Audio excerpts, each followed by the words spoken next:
नमस्तो। ध्यान से एकादशी है। स्कंद पुराण यहां तक कहती है कि इस कथा के चरित्र को जो श्रवण कर लेता है उसको 26 एकादशी करना भी नहीं पड़ती। इस एकादशी की केवल ये कथा सुनकर ही वो तर जाता है। बहुत ध्यान से सुनना इसको, कथा तो बड़े भाव से सुन लो इसको, है? बड़े प्रेम से। इसलिए सारी एकादशियों में निर्जला एकादशी की महत्वता शास्त्र प्रमाण करता है महाराज। निर्जला एकादशी का उद्यापन जो करा जाता है, उसका उद्यापन और प्रदोष का जो उद्यापन करा जाता है, इन दोनों का क्रम लगभग एक जैसा ही। तो निर्जला पहुंची है और निर्जला ने जाकर भगवान नारायण से निवेदन करा। भगवान विष्णु ने पूछा, क्या बात है निर्जला, आज तुम खेलती हुई यहां पर आकर खड़ी हो गई, क्या हुआ क्या है? क्या तुमको गौलोक धाम में आनंद की अनुभूति नहीं हो रही जो तुम बैकुंठ में आई हो? निर्जला घूमती घूमती भगवान के सम्मुख में पहुंच गई। भगवान ने पूछ रहे हैं, बार बार पूछा, निर्जला हुआ क्या तुमको?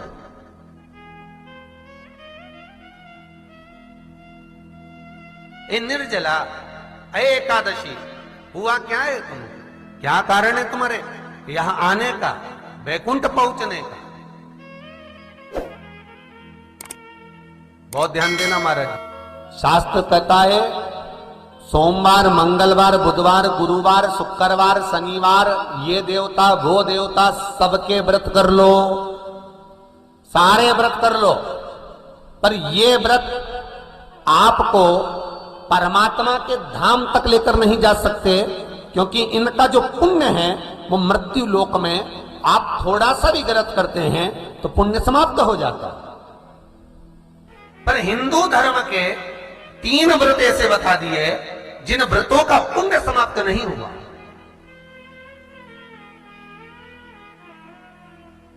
हिंदू धर्म के 3 व्रत ऐसे हो गए जिनका पुण्य समाप्त नहीं हुआ महाराज। जिनका पुण्य प्रबलता में बढ़ता गया। पहले नंबर पर एकादशी, दूसरे नंबर पर प्रदोष और तीसरे नंबर पर शिवरात्रि। एकादशी भी 26 है तो प्रदोष भी जम के बोलते जाओ 26 है। शिवरात्रि केवल 12, केवल 12, और अगर अधिक मास की पड़ जावे तो ये 13, पर अधिक की आय सो 13 है। तो यहां शास्त्र कह रहा है कि 3 व्रत हमारे यहाँ जिनका पुण्य समाप्त नहीं हुआ, जिनका पुण्य प्रबल हुआ, बड़ा। इसलिए आज भी माता एकादशी का व्रत करती है। और एकादशी का व्रत कर कर अगर कोई जीवात्मा को देते हैं, कोई मर भी गया तो उसको एकादशी का दान देते हैं। एकादशी का उसको दान दिया है। महाराज निर्जला खड़ी है, पूछा क्यों आई हो, क्या कारण? निर्जला आई तब लक्ष्मी मैया उठकर निर्जला के करीब में गई। निर्जला बहुत सरल थी निर्जला। कहते हैं कामा एकादशी सबसे लंबी है। कौन सी एकादशी? कामा। फिर मोक्षदा उससे नीची है महाराज। और निर्जला जो है बिल्कुल छोटा स्वरूप है। निर्जला का मतलब देखा जाए तो केवल 2 चोटी करी हुई है।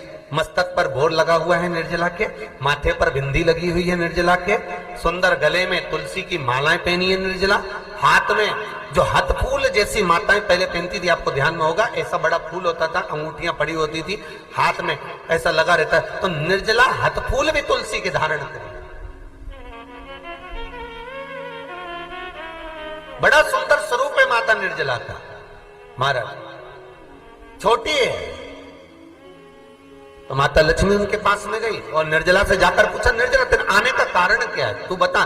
नारायण आपसे पूछ रहे हैं कि क्यों आई हो, किस लिए आई हो, क्या है तुम्हारे आने का कारण? निर्जला ने कहा, मेरी विनती केवल इतनी सी है मां कि मैं ये चाहती हूं कि मैं जीव के प्राण छूटने के बाद उसके प्राणों को जिस समय मैं लेकर जीवात्मा के प्राणों को परमात्मा तक भेजूं, बैकुंठ तक भेजूं, गौलोक धाम तक भेजूं, उस बीच में मुझे ले जाते समय कई नरक भी बीच में पड़ेंगे, कई स्थान ऐसे बैतरणी आदि के स्थान बीच में आएंगे तो वो स्थान में मुझे रोका ना जाए, मैं सीधे भगवान के धाम पहुंच जाऊं। ऐसी कृपा, ऐसी दया।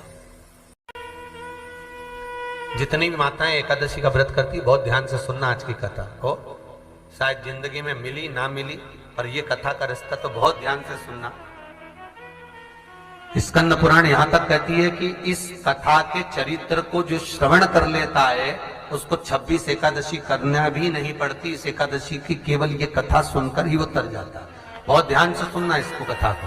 सबसे पहला नियम एकादशी व्रत का, सबसे पहला नियम है कि आप जिस दिन व्रत करो उसके एक दिन पहले भक्ति का संचार इस हृदय में करो।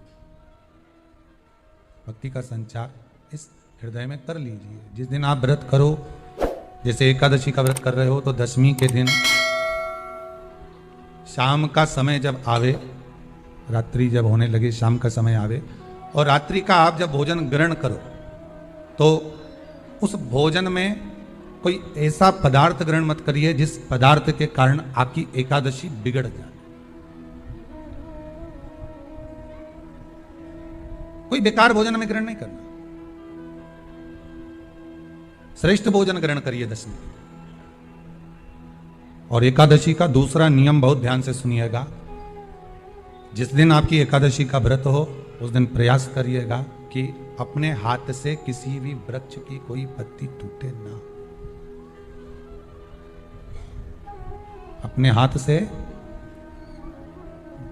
किसी भी वृक्ष की, पौधे की, किसी भी वृक्ष की पत्ती अपने हाथ से ना टूटे। बहुत ध्यान दीजिएगा महाराज। एकादशी का ये दूसरा नियम है कि अपने हाथ से किसी पौधे की, किसी वृक्ष की, किसी डाली की कोई पत्ती टूटे ना, कोई पत्ती ना टूटे, इसका प्रयास करिए।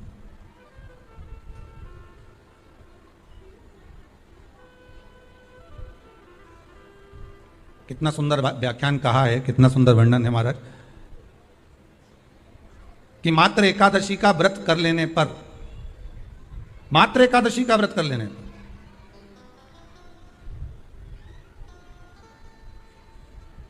जो पूर्व में किया गया हमारा पाप कर्म है, हमने किसी जीव की हत्या करी है, हमने किसी को कष्ट प्रदान करा है, हमने किसी को अपशब्द कहा है, हमने किसी को ताने दिए, हमने किसी को आड़ा टेढ़ा कहा है, हमने किसी को गालियां दे दी है, मात्र एकादशी का व्रत ही कर लेने पर ये सारे जो दोष हैं वो समाप्त हो जाते हैं। सारे दोष हमारे समाप्ति पर आ जाते हैं।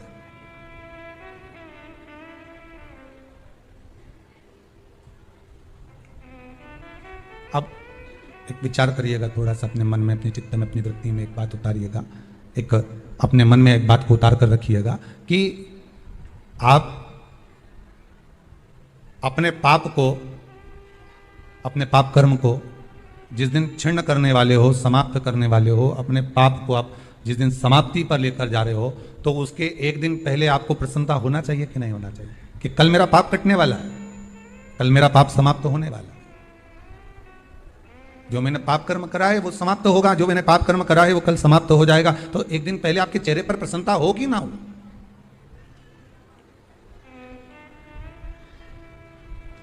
और चेहरे पर वो प्रसन्नता आपके आना चाहिए कि कल मेरा एकादशी का व्रत है, आज दशमी है, कल एकादशी का व्रत है, तो कल मेरी जब एकादशी का व्रत रहेगा तो मेरा ना जाने कितना कितना पाप, कितना असत्य, कितना झूठ, कितना प्रपंच वो समाप्त हो जाएगा। इसमें मुझे प्रसन्नता हो, इसमें मुझे आनंद था।